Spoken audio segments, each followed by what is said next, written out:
Yes, I'm still here, Hollywood. And coming up on today's episode...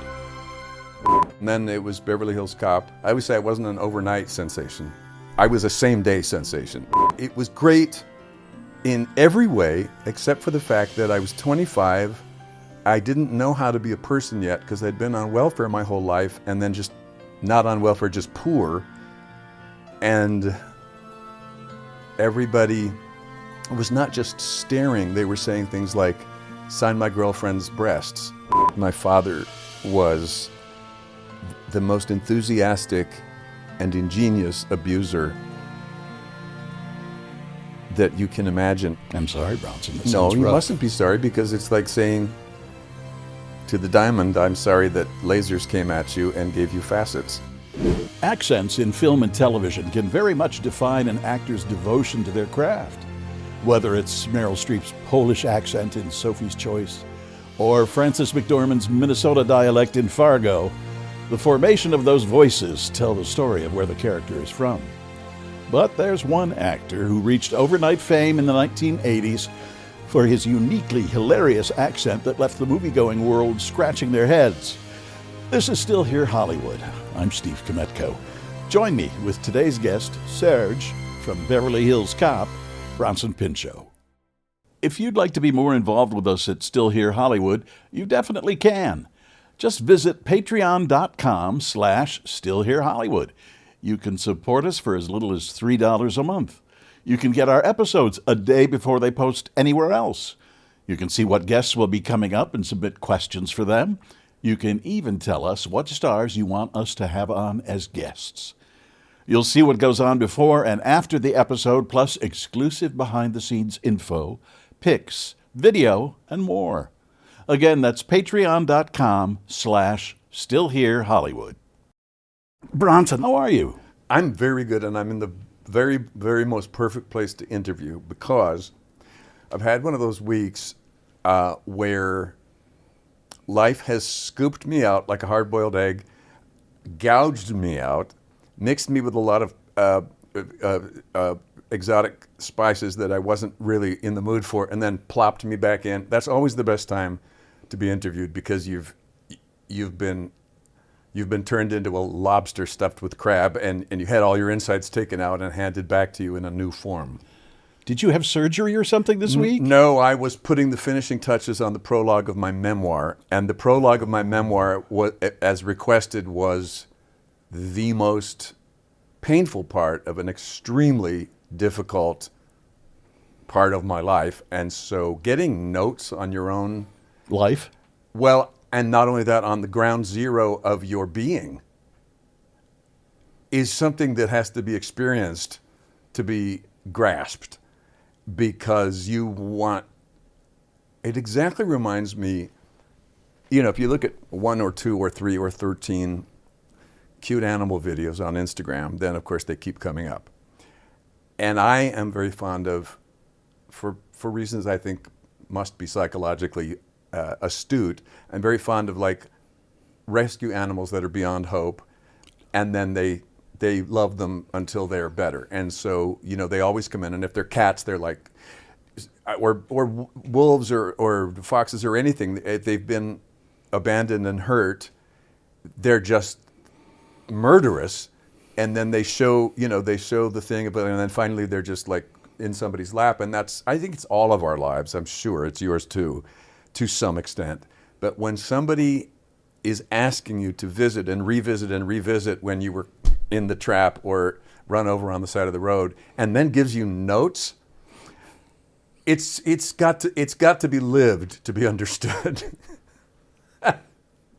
And so I'm not even saying they weren't useful, but it is unusual. It's like your very own therapist saying, "Yeah, Steve, yeah, dig deeper." And then you do, and you're sobbing, and they go, "Actually, it's time for my next client. Thank you so much." I mean, it's like that. Have you We ever have had to that stop one? now. Yeah. Yes. And they have to, but it's a very good time to be interviewed because it's all fresh, and it does put your big boy pants on you. It does. It's good. Woo! But it really reminds me of being, and I admire them so much, competition divers. It's so beautiful, isn't it? But it's like they do that final bounce, and then somebody grabs the board and says, "No, don't. Actually, there's something wrong with the water," and you're already, yeah, it's a thing. Bronson, how did you get in the business? I did a play at Yale in a little squash court. And it was an Ionesco play, very difficult play called The Lesson, which was published in the 40s, and it has had these undertones of Nazism and fascism and all kinds of stuff, and it was supposed to be funny at the same time. And the director, who later became a very famous film director, wanted me. It was a cast of 3, me and 2 young ladies, and every rehearsal he would say, "All right, so I want you to do the lines while you hump her. That's what you're going to do." And this went on for days. And I finally said, "This is not okay. I would get that as a 20-minute acting exercise, but we're on day 3. We're opening in a week." And he would say, "Well, just get down and start to grind." I said, here's the thing. The posters are at the printer. The program is at the printer, and I know because I designed them both. And if you want this play to go on, you're going to have to leave, and I'm going to finish it higgledy-piggledy by myself because I'm not doing any more humping while you sit there and watch. So he left, and we all looked at each other and said, "Let's make this work." And we did make it work. And a young fellow came to see it who was in music composition. His teacher was Maury Yeston, who was writing incidental music for an off-Broadway play. And Maury said to his class, "God, we're auditioning people, and they're just not funny. I know there's someone right underfoot, right here, that's funny." And his student said, "I just saw this guy named Bronson Pinchot." And he said, "Great, I'll get him an audition." And he said, "Have him call me." So I called him, and he said, "I don't even need to see you." He said, "You're great. Go down." So I went, did the audition in New York. It was for Tommy Tune and his casting director. They made me wait 5 hours because I was the charity case. But then I did the audition, and they came way up and said, "Where the fuck did you come from?" Can I say fuck? Yes. Okay, so fuck. So they said, "Where the fuck did you come from?" And I said, "I've been sitting in your lobby for 5 hours. I'm really hungry." And they said, "Well, you're really good, too." So the casting director, Mary Cahoon, took me under her wing, and she cast me in a play and called Poor Little Lambs, which was about the Yale Whiffenpoofs. And the producers of Risky Business came to see it and cast me in Risky Business, and I was off. And one thing led to another. It only took 3 movies, and then it was Beverly Hills Cop. I improvised in 3 movies back to back, and the improv is what stood out. So they were having trouble casting this role in Beverly Hills Cop, who was then named Jack. And he was a typical 1984 character in a comedy, in the sense that he was stereotypically gay, and his only reason for being was for Eddie to trounce him and insult him. They said, "We can't make it funny." I said, "Really? Really? I can't think why." And they said, "Can you think of anything?" And I said, there's nothing. Okay, let me see. So I looked at it, and finally the voice of an Israeli makeup lady that I'd had came to me, and I thought, I'm going to do it as Lily. So I did it, and the director said, "That's it. What would you call him?" And I said, "Serge." And so we improvised it, and then the movie came out. The day that it came out, I was walking up. Do you know the Ralphs on Sunset? Well, there's probably more than one, but I know of a Ralph's at Ralph's Sunset and Poinsettia. in West Hollywood. Yeah. Right. And a friend of mine said, "Go read Newsweek right now." I said, "Well, I'll have to go read it at the store. I can't afford it." So I went, and it said, "A singular actor named Bronson Pinchot steals the movie." And I thought, interesting. Okay. And as I was walking home, and I looked at the sidewalk recently, still like that, covered with cracks, and a car jumped the curb, drove up on the sidewalk toward me, and I thought, well, here we go. And a bunch of teenagers jumped out and mobbed me. I thought they were going to kill me. And so that was it. And then from that came Perfect Strangers. Not from the teenagers, from the thing. But I always love to say, because it's just true, and when cliches are true, you realize why they're so fun. I always say I wasn't an overnight sensation. I was a I was a same day sensation. It came out, they jumped the sidewalk.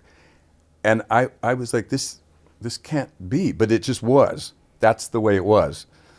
And I was already on a sitcom, a crappy little sitcom, without a very, very good lines to say. And meanwhile, the producers of Perfect Strangers were saying, how's it going? And I was like, that's not really very good. And it tanked, and then they just said, come on. And that was it. We debuted in the top 10 and stayed there for a long, long time. And it was great in every way, except for the fact that I was 25.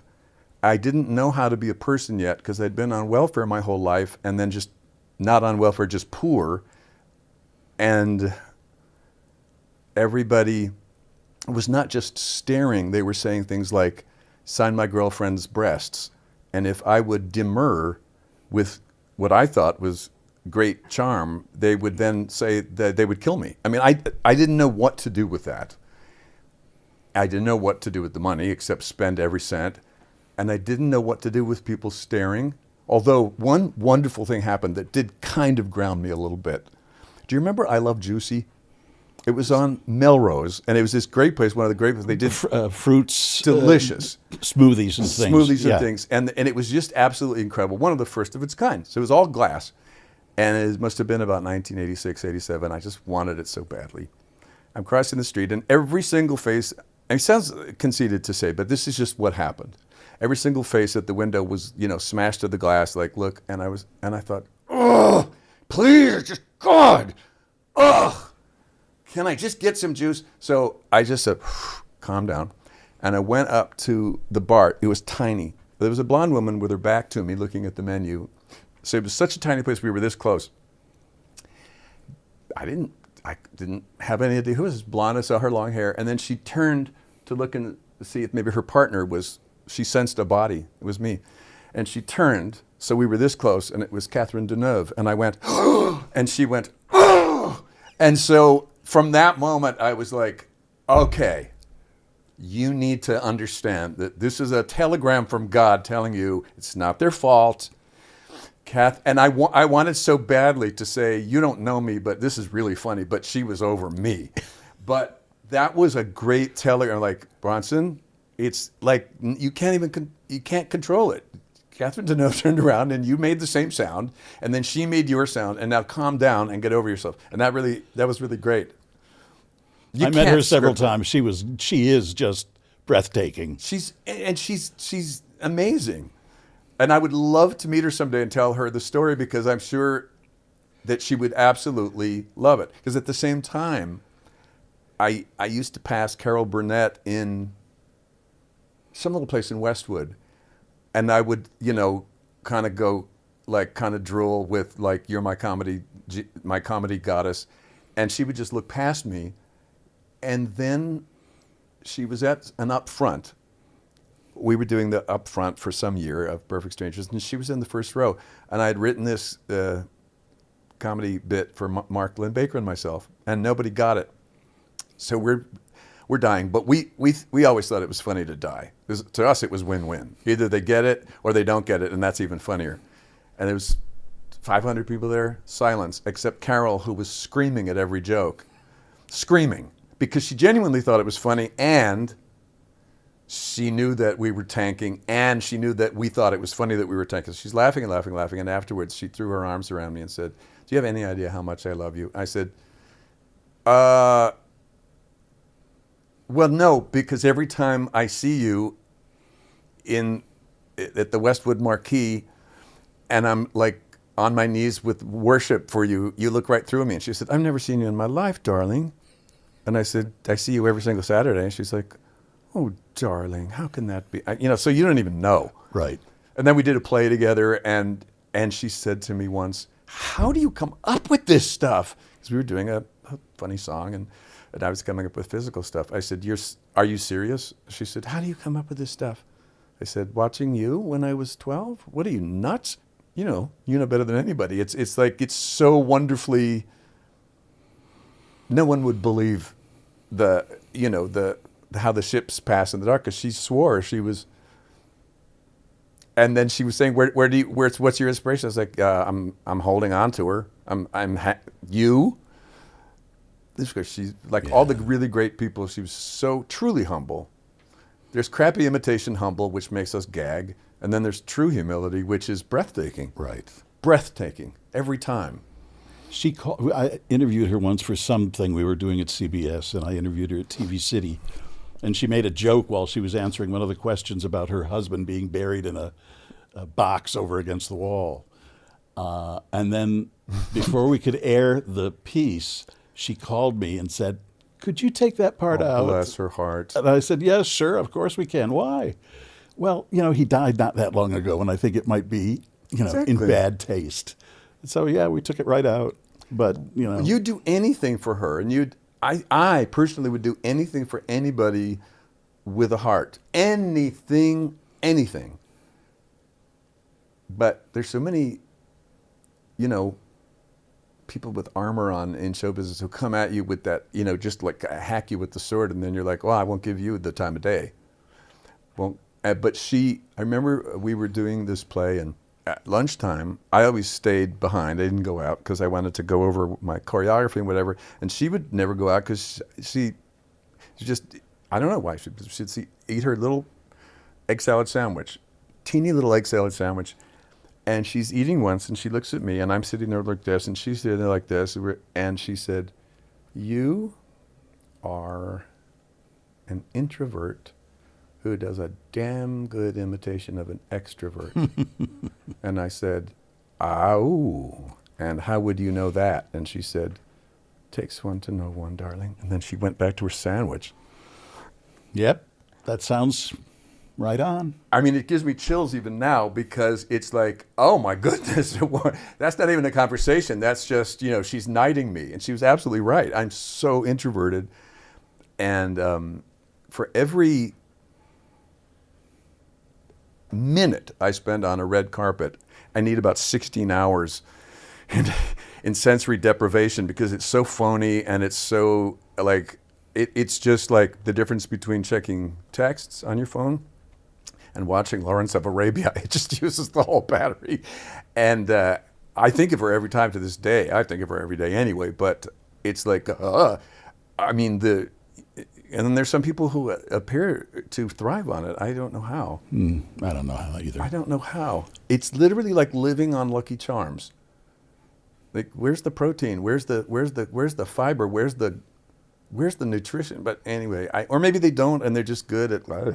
I don't know. I was never good at showbiz. It's my downfall. Maybe your soft spot. No, because I'm really happy that I've gotten to be this age and I've still got my personhood. It's no. I think maybe I would have said that 20 years ago, but I don't like it. I don't find anything valuable or nurturing or healthy in the darling air kiss thing, and I'm still working from a really strong place inside myself, and people who get me, and young actors say to me, "How do you do that? How do you do that? Tell me how to do that." And I'll have to mentor them. Nobody ever says to me, "God, don't you get tired of being a big," nobody ever says that to me. They'll ask me, "How do I do that?" Which I love. And I never liked it and never went toward it. And we'll be right back. I remember early in my career, literally it was like 5 minutes after Beverly Hills Cop, I met Carrie Fisher. And, how many times have you interviewed her? Oh, only once, and it scared the hell out of me. Oh, really? Okay, well, she did have, but anyway, I saw the witty, alluring, she was, and I just was like, gunk. So she takes me to a party, and then she goes off to the bathroom. So it's 1985. You know what going to the bathroom, it wasn't to pee. She goes to the bathroom, and the next thing I know, I'm standing at a table covered with priceless Tiffany lamps, and Elton John says to me, "That's all right, isn't it?" And I'm like, what is happening? And then Rod Stewart comes up, and the whole thing's out of body. I never did see Carrie again that night. But later on, we're standing waiting for our cars, and Barry Diller says, "Do you have $5 to lend me for the valet?" And I never got it back, and that's 40 years ago. So I'm thinking that $5 is worth at least. But anyway, I did see Carrie again, and she said to me, "Bronny, let's go out to dinner." I said, "Okay."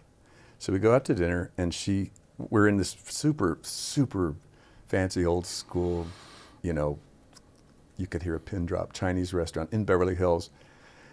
And we haven't even been served yet. And she says, "Bronson, don't have a crush on me." And I said, that was like Carol saying, I was like, we haven't even discussed that yet. And I said, why not? And she said, "Because I'm a manic depressive and you don't need that." And I said, "Oh, I think I would not mind that." So she stood up and she pulled her dress over her head, and she had Minnie Mouse right over her genitals, a little pair of panties with Minnie Mouse right over her right there. The JJ. The JJ. And she had her dress over her head, and she said, "See?" And the owners came and dragged us away and shoved us out the back door. And I never saw her again. But the thing is, isn't that adorable that she did that? She just said don't. And then she showed me why. And we got heaved out of a restaurant while I laughed so hard that I couldn't even stand up. I was like, what's happening? I'm getting heaved out of a restaurant. Because Carrie Fisher has her dress over her head, and God bless her. I know in heaven she's screaming at the story, because the best stories are not added to or subtracted from. They're just, this is what happened. That's what happened. They're just presented. You, as I say, you're not shaping, you're not writing, you're simply reporting. That's what happened, and so I treasure it. I treasure it. And that morning, my younger brother, thinking I'd get lucky and that she wasn't taking me to dinner to tell me not to have a crush on her, she was taking me to dinner, and that something else would happen. He came to my apartment and shoved a Princess Leia toothbrush under the door with a note that said, "For tomorrow morning." You can't write this stuff. You can try. You cannot. You know better than anyone. You can't embellish the shit that happens. Can you say shit? Yes. You can say fuck and shit? Yes. Say fucking shit. All right. We need to tell them, did you ever whoever's going to see this, that we have the same hair, and that seems like a good omen to me. Okay. Okay? Then I won't change mine. Well, I don't think you could, because this has been, the reason I'm telling you that is not because I don't think you can, but I know that when you have a cowlick this strong, there's nothing else you can do. Because this is the same haircut I had when I was 5 and went to Sunday school. There is nothing else you can do, right? Don't you go to Sunday school anymore? Dude, that S-curve, I know that S-curve. That just happens. It's like there. And if they want to make you look like Rod Stewart, it's going to take an hour and a half.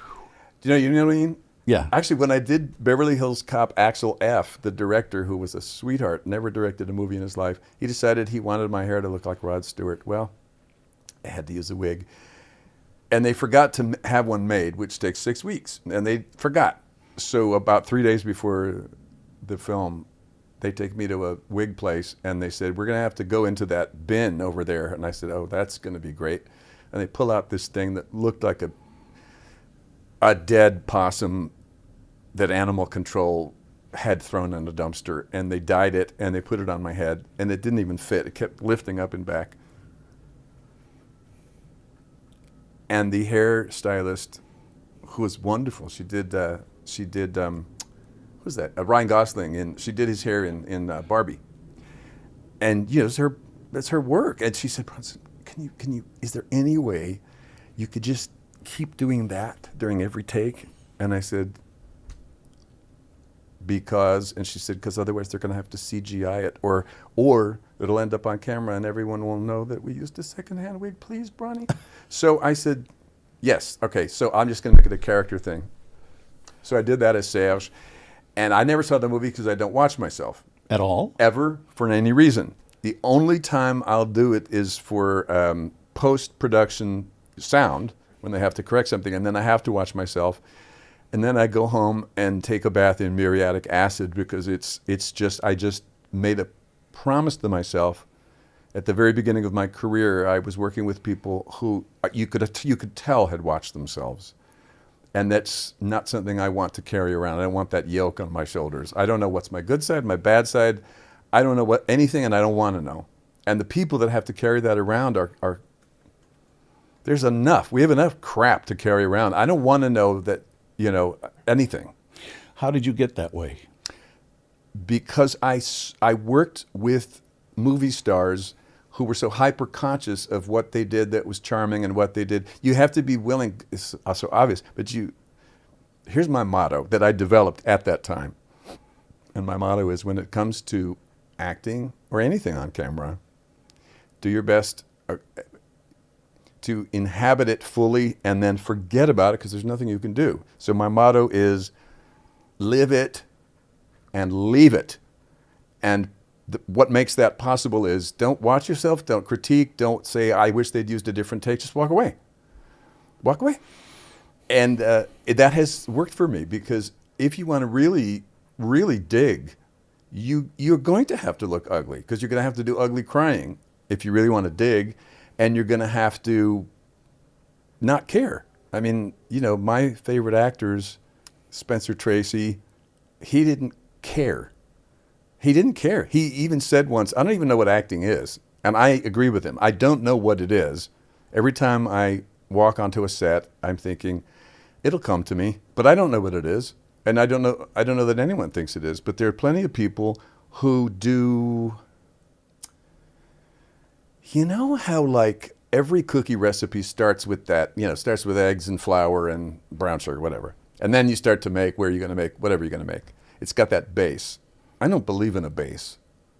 I don't have any idea what I'm going to make. I don't know whether it's going to be meringue or roast beef or anything. I don't want to know, because the camera wants to see you come up with it. And that is what I like. And it's so it's always like gulp, and I love that. I love that experience. And I think the camera does too. If it really looks like, because right now, I'm answering your question, and I don't know what I'm going to say. I'm looking into your face, and I see that you're really listening, so that's galvanizing. And then I'm looking into my own brain and thinking, what's the answer? And that's galvanizing. But as you know, but the audience doesn't know, I had said to the producer, I don't want to chat with Steve beforehand, because then whatever we talk about is almost like regurgitated. And I hope he understands this is a good thing. I feel that much the same way. You see what I mean? And so I like the spontaneity. A conversation is a conversation. And, if you do a talk show, as you know and I know, but many people don't know, they do a thing called a pre-interview. And I always say, I know that's your job, but I want to tell you so that you're not surprised that any funny story I tell you in the pre-interview, I will not tell on the air. Because that's regurgitated. And if I'm going to do, I used to love to do Letterman. And I was like, Bronson Pinchot and David Letterman can have an amazing conversation about lint. I do not need to tell him the funny stories I told you. And I just want you to know, so you're not blindsided. I'm not retelling anything. So I got on his show once, and he just decided that night, he saw his image on the monitor, and he said, oh my God, it's not just that I'm going bald, but there's a little island of hair here, and then like a little strip of baldness, and then that. So at that time, I had black hair, and it was they were patchy spots, and so they would take this stuff that was like black crayon and fill it in. And I watched him do this hilarious off-the-cuff monologue about taking stock of stuff. So I go on, and he has these little blue cards, with the questions, and I said, "Can I see those?" And I said, "How did you get started in the business?" Nah. What was Bette Midler like? So I threw them all away, and I kept one, and I said, let's talk about my baldness. So I have a bald spot in back, which I don't cover anymore. But anyway, I had all this black crayon on it, and I dragged my fingernails through it, and then I gouged them over the card. I said, see what I do? And that's what we talked about, and it was fantastic. Get the blue cards out of my face. I don't, I always say to people, if they've got a sense of humor, I say, doing a pre-interview is like having pre-sex. Like, I know we're going to have sex tonight, so If you have 5 minutes, meet me at Starbucks. All right. So what I was basically thinking is, I thought, play with your boobs a little bit, and then kind of like move down it. I don't want. No. What the hell? Pre-interview, pre-sex, pre-argument. How about a pre-argument? I know that sometime in the next 48 hours, Steve, we're probably going to have a tiff. So let's just practice. What is that? Actually, that's a bad example because you could have a great pre-argument that would grow into an argument. You really could. Mm-hmm. What do you mean you don't like the lint on my shirt? What the hell? How dare you? So pre-argument's actually a great idea.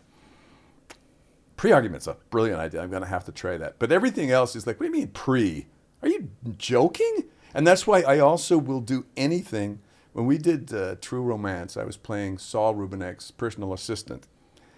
And Saul, God bless his heart, decided that we needed to do extensive improvisation where he just had me go get his Diet Coke and run errands. And I thought, anything you want to do, we're going to do on screen. But as a result, God bless him, he was persistent. He believed in it. So he would come to my dressing room door and knock on the thing, and I would just get down on the floor so he couldn't even see my shadow. And I'm thinking, this is wonderful, because I actually used it later in the big scene where they're all shooting, and I'm in the middle of it. I was like, I don't want to improvise, but I don't want to say no to Saul. So I'm just going to hide from Saul. And, I don't want to hurt anyone's feelings, and I hope I never do. But sometimes people want to, I was like, no, if a camera's rolling, let's improvise. That's my thing.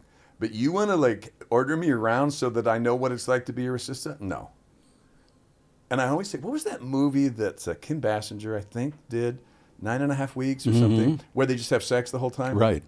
So sometimes as a joke. Was Mickey Rourke in that? Yeah, I think he was. With his old face, I think. 2 faces ago. And wherever the face is, it would make some incredible high-protein jerky. You know what I'm saying? So anyway, a line that I used to say, which people didn't understand, was they'd say, could you do the dance of joy from Perfect Strangers? And I would say, I will, but you have to be under 5 or over 85. And then I'll do anything. I'll do the dance of joy nude. But if you're in between those ages, my question for you is, if you ran into Kim Basinger, would you ask her to do the sex scene from 9.5 Weeks? And it's so off the wall, they don't know what to say. And again, win-win.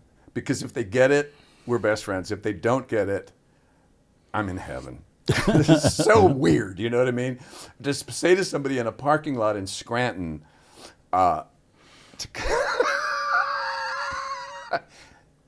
it's great. You either hit the bullseye on the dartboard or it just flies out the room, and either way, it's fine by me. Bronson. Yes, baby. You have great teeth. Can I just tell you? Thank you so much. They're incredible. I've been watching them. Back with more in a moment. I'll tell you a story about my teeth. Okay. They used to be, when I was in college, I had so many extra teeth in my mouth, besides the wisdom teeth, there were like 3 or 4 others that were excess to requirements. And as a result, all my teeth were crisscrossed like that. And my mother, in typical fashion, we didn't have any money, and so but she took a mortgage out on the house to have them straightened. Because my then girlfriend had said, you better not ever open your mouth if you ever get on camera, because all you're going to play is immigrants with those teeth. Thank you. And God bless her, this is true, because there is a, you know how wonderful the universe is. The last I heard of her, she had Bell's palsy and was 300 pounds and performing in cabaret, but not the play cabaret, just a cabaret, like the kind where they don't even pick up the cigarette butts. Yeah, that's all you'll ever do. But don't ever show your teeth. Okay, hon. But I fixed them. But I did play immigrants, and I had a damn fine time doing it. Yes, you did. And I still get messages from people that say, my family came over from Iran in the 80s, and we were like, oh my God, nobody understands us. And then they stumbled into the show and said, oh, there's hope. That's not how it really is. People aren't kind to us, but there's a fantasy situation where they are kind to him. And he's the quote unquote outsider, but he's actually calling the shots in a weird way just through the kindness of his heart. So I still get that today, that these immigrants that came over, and I based the character on my grandfather who came over from Italy with no money and no English. And so I think, God, wouldn't he love that? Wouldn't he love to know that waves of immigrants afterward particularly got something great out of the show because they were so disoriented, and then I was channeling him, and he'd been so that's what makes it amazing. That's what makes it amazing. Is it my understanding, this is how I perceive it talking to you, that this is a fun interview, by the way, and they're rare. Okay. They're rare. It's a great skill. Thank you. It's a great skill because most of them. Where's the camera? Is that a camera? Yes. You see how old school I am? I just had to ask because remember when they were huge? They were huge. Yes. 90% of interviews are somebody basically saying to you without saying it, okay, I didn't do any homework, so tell me, how did you get the name Bronson Pinchot? Tell me, what's Eddie Murphy like? And it's not an interview. This is an interview, and I'm really enjoying it. Thank you very much. I got a note card once, I'll just throw this in as an aside, from Betty Davis after I interviewed her, and she sent me a card that said, "Dear Mr. Kmetko, you are really good. Thanks for the interview." Yeah, that's an understatement. Betty Davis. It's an understatement because your eyes are so alive, and sometimes what you get during an interview, not that I'm criticizing, is they're thinking about the very next question they're going to ask. They're not even listening to what you're saying. And I don't fault them because somebody somewhere said, you better get these 6 questions in and it better be 3 minutes long. But she knew what she was talking about. Thank you. You're so sincere and adorable. And you've got my hair, which is, with that. You can have it back when we're done. No, but that's called mirroring, except you didn't do it on purpose. But the way to make somebody trust you, they say, is to mirror them. Right. And then you come in and there's... I've seen enough shrinks. Huh? I've seen enough shrinks. Yeah, and the funny thing is when there's, what do I want to call it, unintentional mirroring, you're like, aw. Yeah. Plus we've been around. Oh, God. No, but we've been around in that, and there's a reason for that. Either because we refuse to go either because we refuse to go away or because we do it well.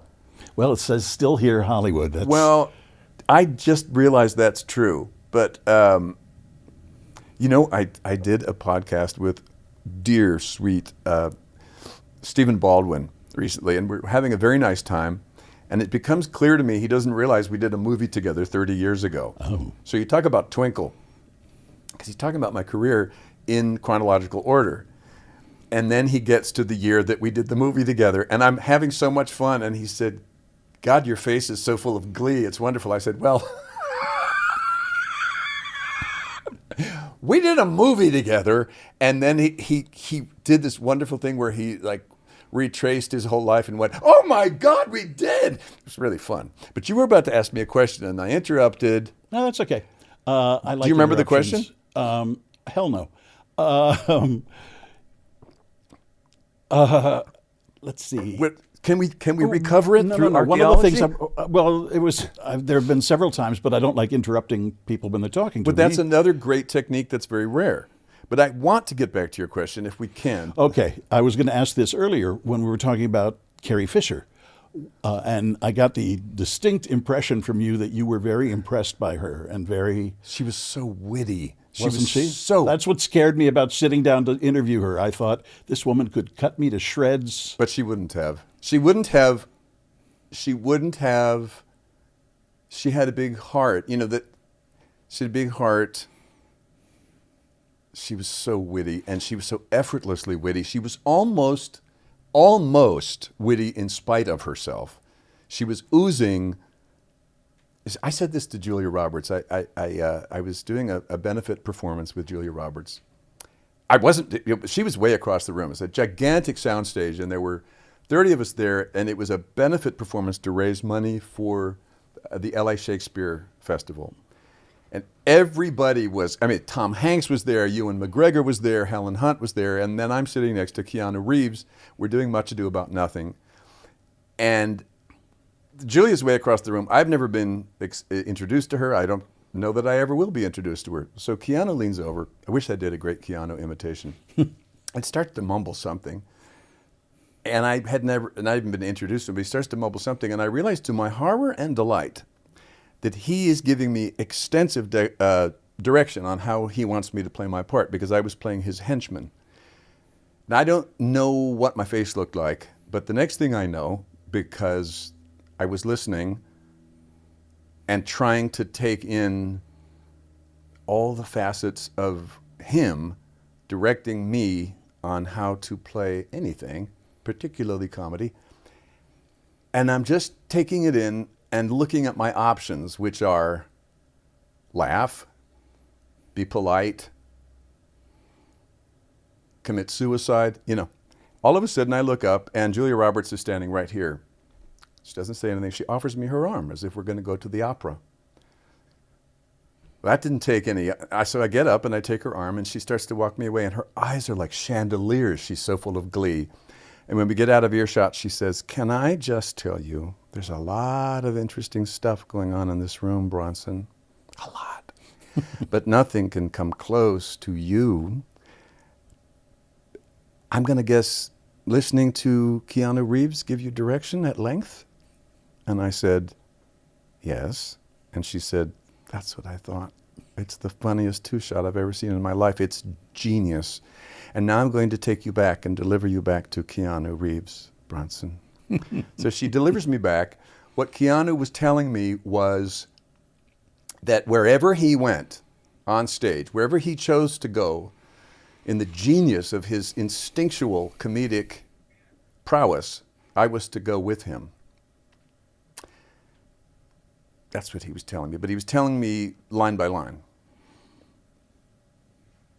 In the play, Much Ado About Nothing, there's 4 or 6 songs that are Elizabethan songs. And that we had James Taylor, who had decided he was going to do 13 or 14 songs. And we had been asked, every time James plays a song, you all will dance. So I danced for like 3. And then on the 7th one, I just stopped dancing. Then she appears like a genie. "Julia, Bronny, when it's charity, we dance." And I said, "I'm not dancing." She said, "Well, you're dancing with me." So she starts to dance. I'm like, well, how am I going to say no? Meanwhile, his direction to me, I decided the best thing to do was to hew to it with every fiber of my being. The audience found this very, very, very amusing, because I decided that being close to him meant a quarter of an inch. Wherever he went, I went with him a quarter of an inch away to where we were doing like that walk that the monkeys do. Mm-hmm. Here we come. And they were right. So I was glued to him. It was kind of like the directorial version of Mickey Mouse in The Sorcerer's Apprentice, Be Careful What You Wish For. So the audience is thinking it's maybe the funniest thing they've ever seen, partially because it might have been, and partially because he was steaming. Like, "No, I don't want you near me anymore," because people think it's funny and they don't think I'm funny, because they were sane and they had eyes, but they got something. They knew something was up, and I would not stop, because I had been told by one of the titans of comedy how to play my role, so I did it as told. And there's Julia in the corner, like, her eyes, she looked like a crystal shop. Her eyes were so full of sparkles. So I follow him around. But what I was getting to is we were talking about, we were talking about something. I mean, Kim Basinger. We were talking about that. So finally, we're done and everybody's milling around, and she comes up to me and says, "That's one of the most fantastically bratty things I've ever seen in my life. And you really took a sow's purse and made it into I'd like to see a sow's purse. That'd be fashionable. But you took a silk purse and made it into Bronny, you took a sow's ear and made it into a silk purse. And then she shakes her head around so she looks even more beautiful. And she says, "Am I anything like what you thought I'd be?" And I said, "Nope." And she said, "How so?" And I said, "I thought the twinkle in your eye was movie star twinkle, and you were born with it. But it obviously comes from you being the most observant person in the room." And she said, are you trying to make me fall in love with you? Who gets these experiences? It was a real conversation. I was saying, I get it now. I just thought you were born with it. And she was saying, nobody ever gets that. And it was marvelous. And the fact she came over and gave me her arm and said, you taking direction from that is brilliant. And I just wanted you to know. And then she gives me back. She puts me back in the snake pit. She could have taken me over there, but it was wonderful.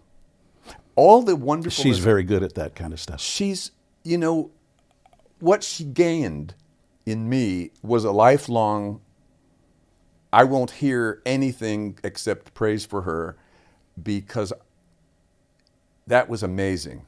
It was witty, it was incisive, it was bratty, and it was also humane, because it was everything. It was like, I'm going to rescue you, but then I'm going to put you back.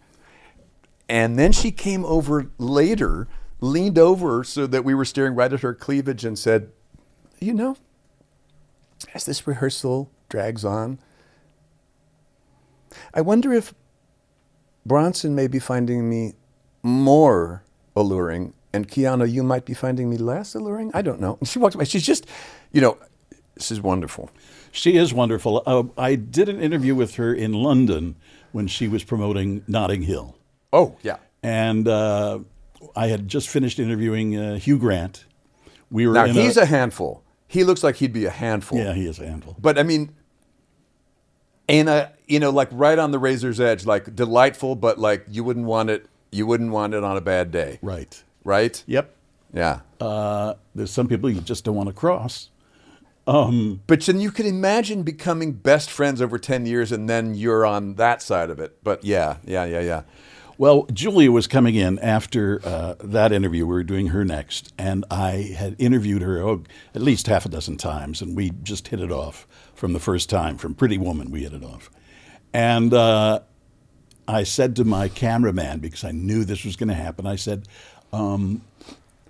be rolling when Julia walks in. And sure enough, she walked in, snuck up behind me, and threw her arms around me. Well, I knew we'd get that video.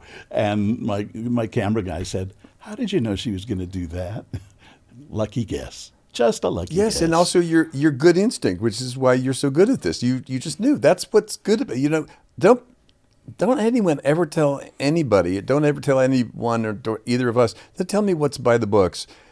Just roll. Just roll, because it's her. Now, you wouldn't have done that. You wouldn't have dared do that with Hugh. I just think his wit is delightful, but I would not want to be on the bad end of it ever. It would be devastating. But it's what makes it fun. I mean, it really is like watching brain surgery. I think he's wonderful. But then there are people that I've adored all my life, and you work with them and you think, oh my God, you're poisonous.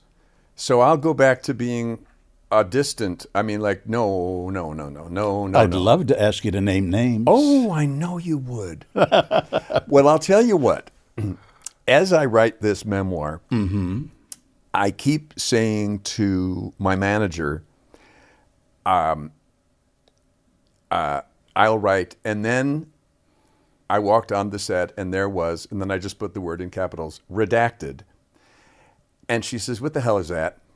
And I say, oh, I'm going to make a file, which I'll give to you and all the other people I hope survive me, and that can be in the edition that comes out after I'm dead. And she says, well, you'll tell me, won't you? She's got a cigar. It's great. I mean, if I tried to play Susan Ferris is her name. If I tried to play her in a movie, they'd say, stop. But Bronson, honestly, I mean, she's got tattoos and a cigar, and just say to me, I don't know if I can play this character. I'll show you what she does. Go ahead.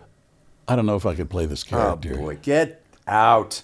And then I go back. I mean, she's just adorable. And whenever I do a red carpet, she's standing 3 feet behind me like somebody else's bodyguard, not mine.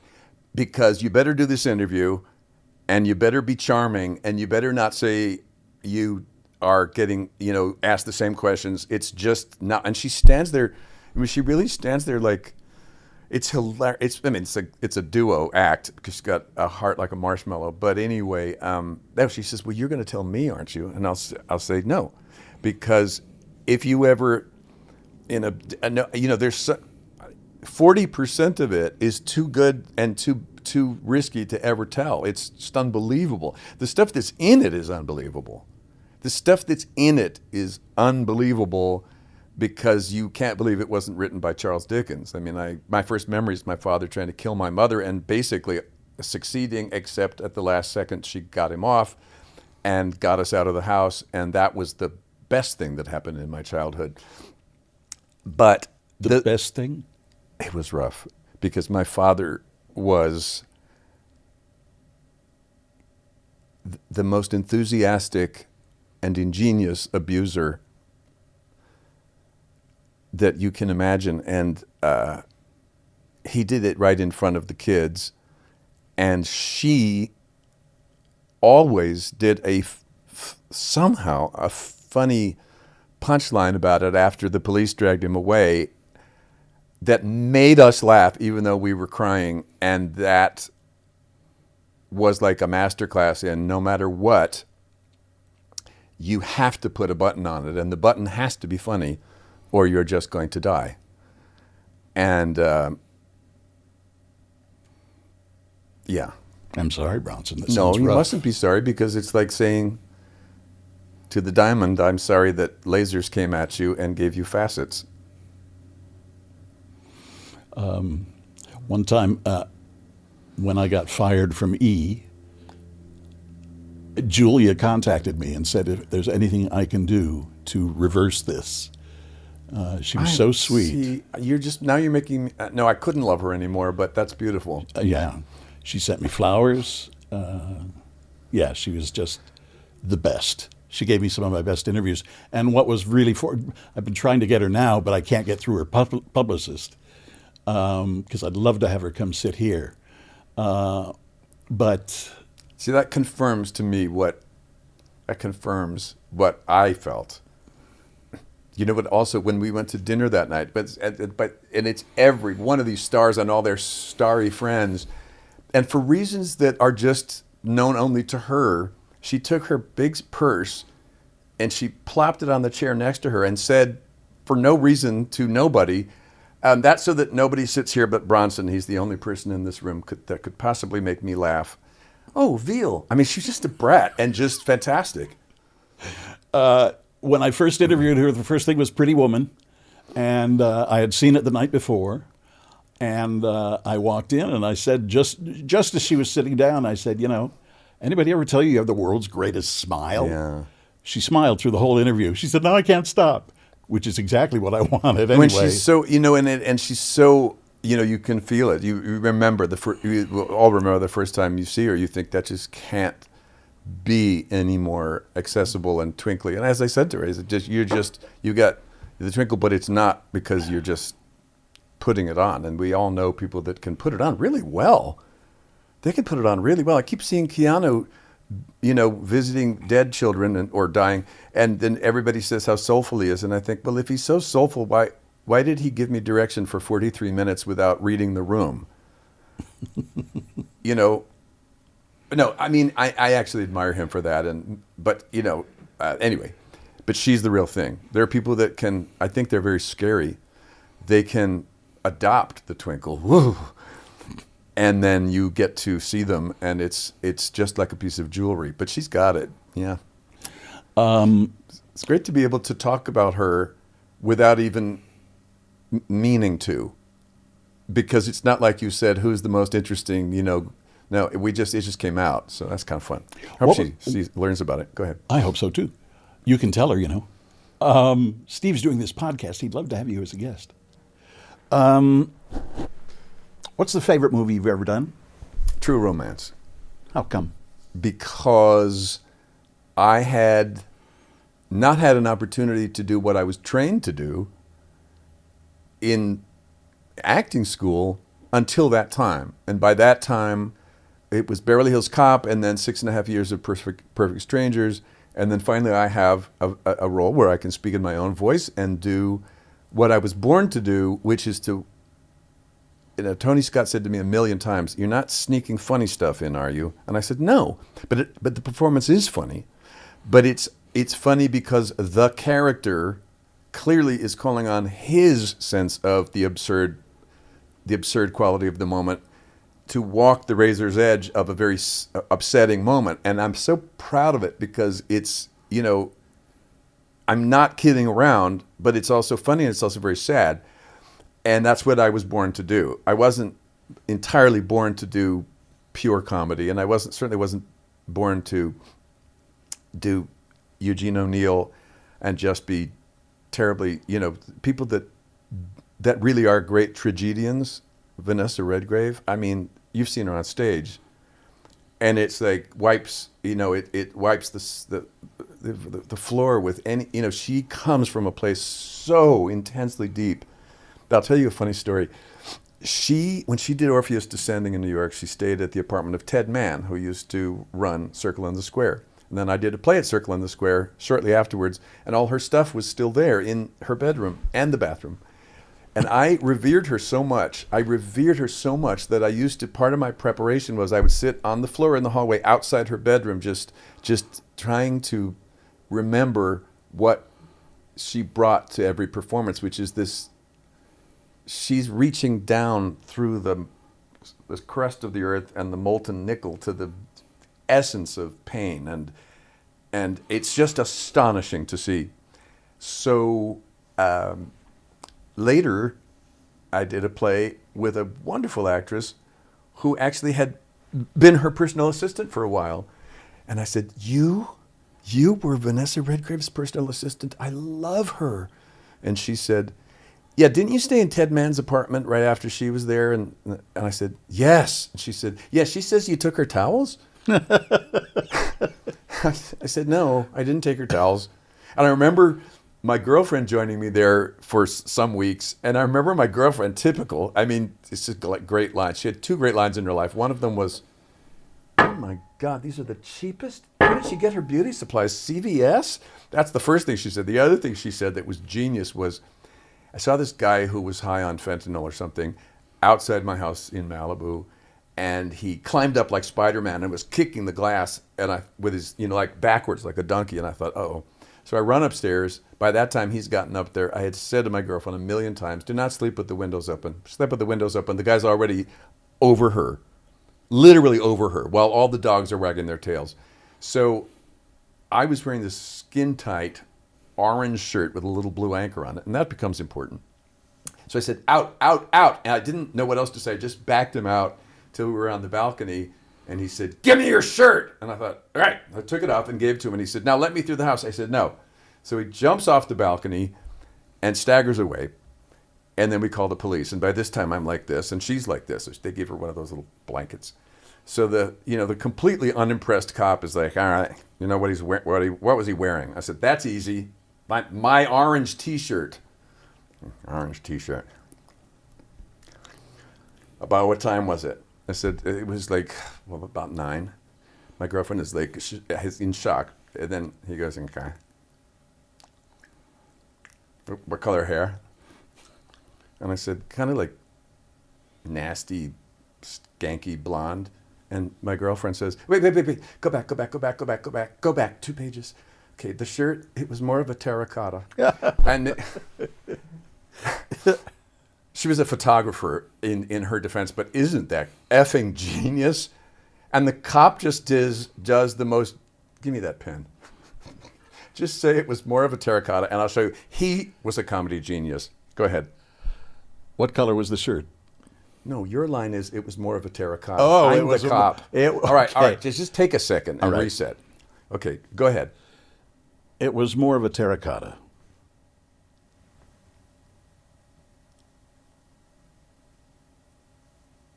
And he looks at me, and I'm like, I know, it's genius, isn't it? The whole thing. He was born to do the dead stare. It was...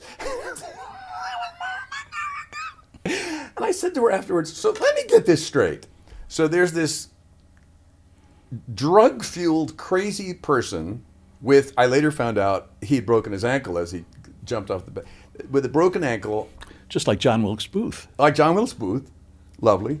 Staggering down the beach in my T-shirt with the crazy ankle and obviously high on drugs. And so you're picturing two cops saying to themselves, that might be him. And then the other cop going, yeah, but is that terracotta or is it more like vermilion? I said, that does not happen. Nobody cares. But I still think it's funny. This was more of a terracotta. What? That's my kind of humor. Mm-hmm. And she wanted him to go back 2 pages so she could give him that piece of wisdom.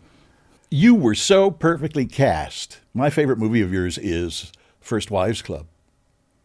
You were so perfectly cast as a foil for those heavyweights that it was just wonderful to watch you with Bet and Diane. I finally saw a scene of it by accident, and I agree with you. I had never seen it, and they were doing, on Entertainment Tonight, they were doing a new feature they have, which is called Then and Now, and they just, played scenes of mine starting with Risky Business and going all the way through last year, and they just get your kind of whatever free association in real time. So I saw it, and I was like, God, that's funny.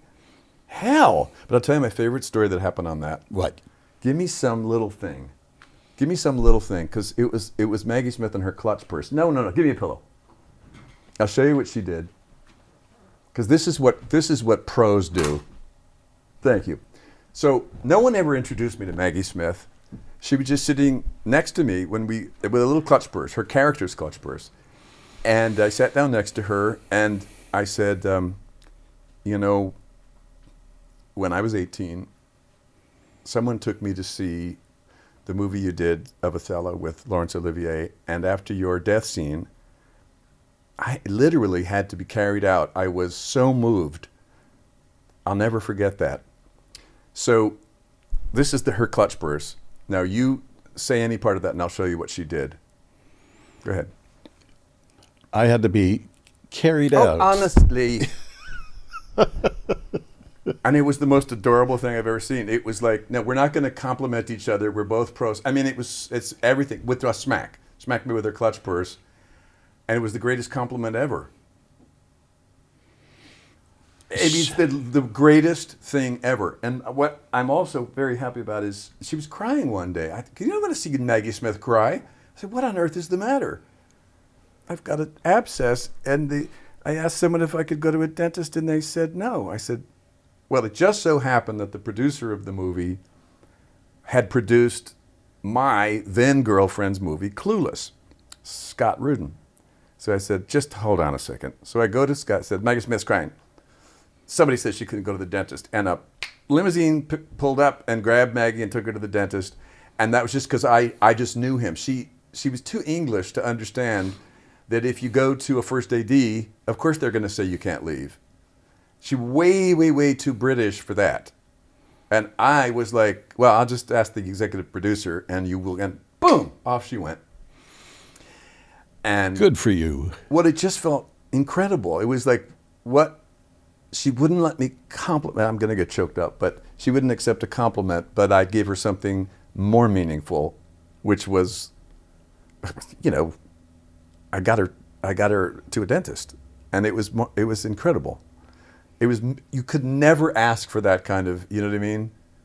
No one ever really, I saw Mickey Rooney once, and all I wanted to do was take his hand, and he didn't want to be touched. And he said that he had a hand infection, but he just didn't want to be touched, which I understood. But I just so wanted to just hold his hand for 1 second and tell him how much I loved all those old movies, the old musicals, and it's like, okay, well, that's not good for him. Doesn't matter what you want. Doesn't work for him, yeah. It doesn't matter what you want, but how she didn't want to compliment, and she didn't want me to talk to her and say, as an actor, you've meant so much to me, but I did get her tooth taken care of, and what the hell? How many times would you get that opportunity? Yeah. So it was special. Thank you, Bronson. I'm done. What is he talking about? This is over. You're damn good. So next time I see you, you better have the camera running, because I will definitely give me a hug from behind. 100%. Okay. And stay there. All right. Still Here Hollywood is a production of the Still Here Network. All things technical run by Justin Zangerle. Theme music by Brian Sanashin. And executive producer is Jim Lichtenstein.